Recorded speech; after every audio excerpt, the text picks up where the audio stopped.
A very good evening to you and many thanks for staying with KTN News. Welcome to tonight's edition of Bottomline Africa, the show that brings you events across Africa. And tonight we shall be speaking in our second part of this bulletin with a very interesting panel whom I shall be introducing shortly about possible options for the country in unlocking the elections deadlock which we find ourselves in. I shall be speaking to Kakai Kissinger, who is a security analyst. I shall be speaking to activist also Okiam Tata, Peter Alingo and Nelson Makanda on the second part of the bulletin. But before we get to stories across the continent, let's take a look at the highlights tonight.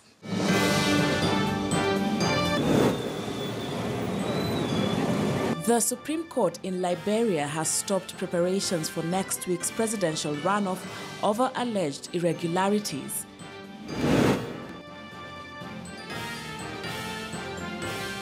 Burkina Faso commemorates a popular uprising that forced deposed President Blaise Compaoré out of office. We'll tell you why authorities in Madagascar are worried about the age-old tradition of turning bodies in the wake of a plague. Why the obsession with the office of the presidency. Will explore possible solutions to Kenya's elections deadlock.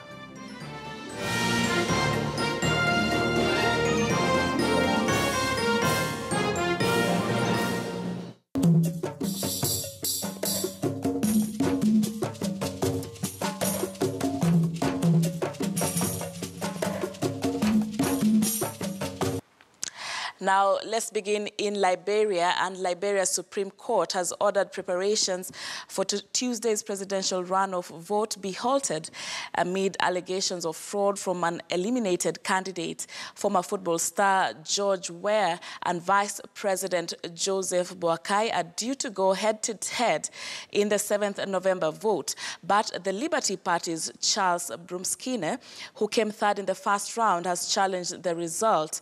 Last month's election was the country's first independently run vote following the end of civil war in 2003. Brumskine and the Liberty Party said the vote was characterized by massive systematic irregularities and fraud, including polling stations opening late and therefore preventing people from voting. The accusations of irregularities is backed by two other political parties, including Boakai's Unity Party, which on Sunday alleged its own president interfered in the process. In a statement, the party said Ellen Johnson Sirleaf, Africa's first female elected president and a winner of the Nobel Peace Prize, had attempted to influence the outcome of the poll. Candidates with the highest vote, that will be Mr. George Weah of the CDC and Mr. Joseph Newman Boakai of the Unity Party. The official campaign for the November 7th election is hereby declared open. We can show that Joseph Newman Boakai, the first beating was the later one. If we go for run or if we are going for run or we will surely beat the Unity Party, the Joseph Boakai and the Nikwe. At the first round of the election process that has ended, and since then, there have been some complaints, some challenges to the results of that election. That process is ongoing in keeping with the rule of law. We ask of you that you ensure that Liberia comes first. Let's go to Togo now, and Togo's embattled President Faou Nassibé addressed thousands of supporters of his ruling party UNIR annual Congress this weekend, his first appearance and public remarks as protest since demonstrations for his removal began a few months ago. The opposition has held protests since August, calling for an end to 5 decades of rule by a single political family. Political tensions have deepened in the former French colony, in the last couple of months, with a number of violent protests staged mainly in the capital. On October 18th, 4 people died in clashes between security forces and demonstrators. Addressing 2,000 supporters at an annual congress of his ruling party, Nasibe remained defiant and called out what he termed as false accusations against him. Nasibe's family has ruled the small West African country for 50 years. Those who have been spreading lies have found an ally in technology. Things are being said whereby a simple man like me is now referred to as bloodthirsty dictator. But being amongst you today and seeing the warm welcome that you have given me today has reassured me. The truth always trumps in the end. We have the chance and the honor of being responsible for the country's most important institutions. The people have entrusted us with the presidency. The people voted us to have the majority in parliament. We need to get to work. I call on all of you to take your responsibilities seriously, because a major part of our country's solution lie at the heart of our party. At the rally on Saturday, the president spoke but did not mention the current crisis. The only thing he mentioned was the accusations against him, that he is a bloodthirsty dictator. And then he went on to say he is at peace with himself despite happenings. I don't know, it's worrying, and thus the crisis was not addressed.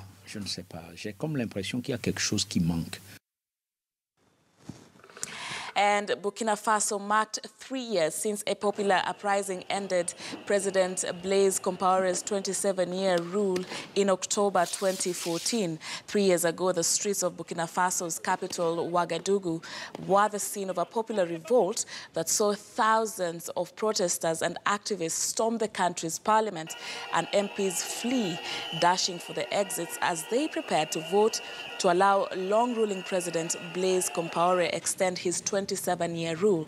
Starting on October 30th, 2014, the mass protests lasted 2 days and marked a turning point in the country's history, which ended with Compaore being ousted.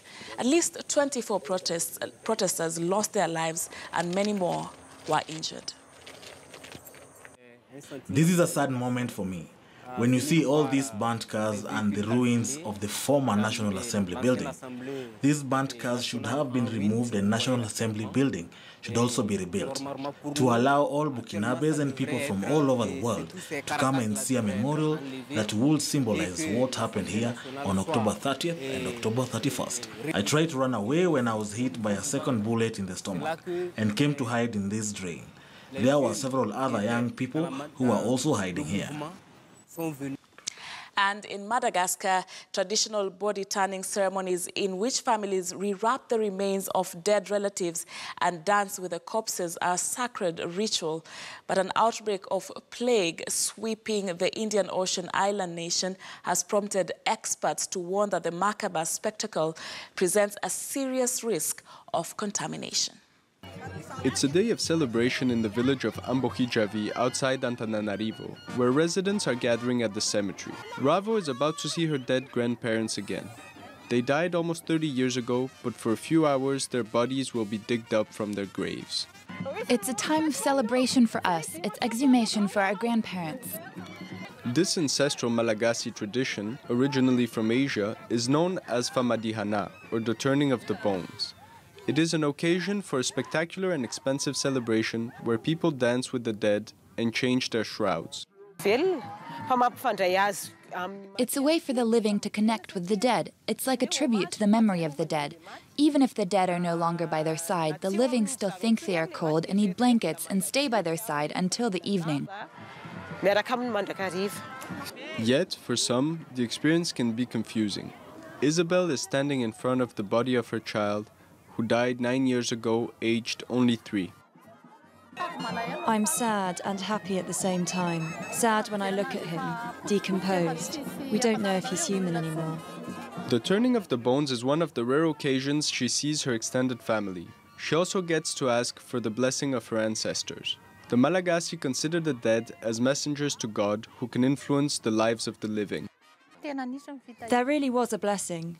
In the past, our family was poor, a little poor, but now everyone has found work. Agriculture is doing well now. Everything is going well, even agriculture. We can live off it. But every year after the celebration, Malagasy people die of the plague. According to the Ministry of Health, some dead bodies carrying the bacteria could contaminate living organisms. In the face of the plague epidemic, the Malagasy's physical attachment to their dead is now facing a public health challenge. And South Africa took a huge step towards hosting their second Rugby World Cup on Tuesday when the Rugby World Cup board recommended unanimously that they should welcome the 2023 edition. South Africa, who hosted the 1995 tournament, will learn whether the World Rugby Council accept the recommendation on November 15th when they vote, with Ireland and France the other two options. Bill Beaumont, Rugby World Cup Limited chairman and head of the sports governing body World Rugby, said South Africa had emerged as being clearly ahead in all 7 key criteria, such as stadia and financial assurances. South Africa, whose bid had looked weakened by Durban's withdrawing as host of the 2022 Commonwealth Games and abandoning recent plans for a 2020 tournament, understandably reacted with delight, but noted that they still needed to have its rubber stamped by gaining a majority of the 39 votes on offer in November.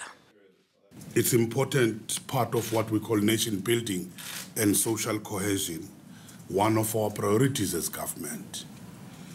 This was pegged as an economic bid. It largely pays for itself.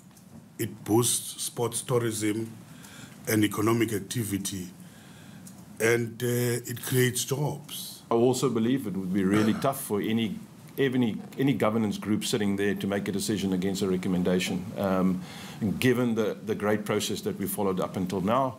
But that is still their prerogative, and each and every person in that council has got a fiduciary responsibility and a mandate that he has to execute, and we will stick to that process, and we will still accept whatever that decision is that has finally been made. And more than 70 women are training under the Joint Program on Youth Employment Somalia, that is the YES, implemented by the UN Food and Agriculture Organization, FAO, and the Puntland State Government. Beneficiaries are identified within disadvantaged communities and trained in processing and marketing of dried fish, thus adding value to this product. Under the program, the FAO has distributed equipment that include packaging materials, tables, drying racks, knives, and cutting boards to facilitate the processing of the fish. The team begins work early in the morning when fresh fish is delivered from the landing site in Bosaso and is stored in ice coolers. The women clean the fish and slice off fillet, which are then laid out on racks to dry in the sun. Another team oversees the drying process and fends off cats and other animals. I have acquired knowledge and skills that I previously lacked. I hope it will also transform my life and my family. Previously, I would bring fish from the landing site, clean, cut, and cook, and would sell in the market. Today, I clean our workstation and the fish, and the work is less tedious than what I used to do before. The FAO Somalia Fleet Renewal Program is about reinventing the fleets of Somalia in the artisanal fishery sector to provide more cost-effective and more economical fishing crafts that then with improved capture fish technology, with capability of these vessels to be able to land fish at realistic prices into ports such as Bosaso that then can facilitate further activities of fish processing. Let's go to Dubai now, and more than 1,600 publishers and book enthusiasts have gathered at the United Arab Emirates for the greatest literature extravaganza within the Middle East in this year's Sharjah International Book Fair. The event, the world's third largest book fair, will see participants from more than 36 countries come together to enhance and embrace a need for a growing reading culture and appreciation on literature works across the world. event. As our reporter Timothy Otieno attended the opening ceremony of the global event and sent us this report from Dubai. If you're a lover of books, then Sharjah in the United Arab Emirates is the place to be over the next 11 days. For here, many people from different countries across the world have converged for the Sharjah International Book Fair, now in its 36th edition. In this book fair, books come in all shapes, color, and sizes, including different genres that touch on various aspects of life, like, for example, political books, like this autobiography written by former presidential candidate in the Democratic Party in the United States, Senator Bernie Sanders, to other books like these ones that touch on the world's greatest cars, and even books on ancient and historical myths and prophecies. All right, we want to take a short break now, during which we shall be taking a look at events taking place across the continent. And when we come back, I shall be having that conversation about really how to move forward from where we are politically in the country and how to possibly unlock the deadlock we find ourselves electoral in terms of the elections quagmire, so to speak. So let's take that short break. I'll see you shortly.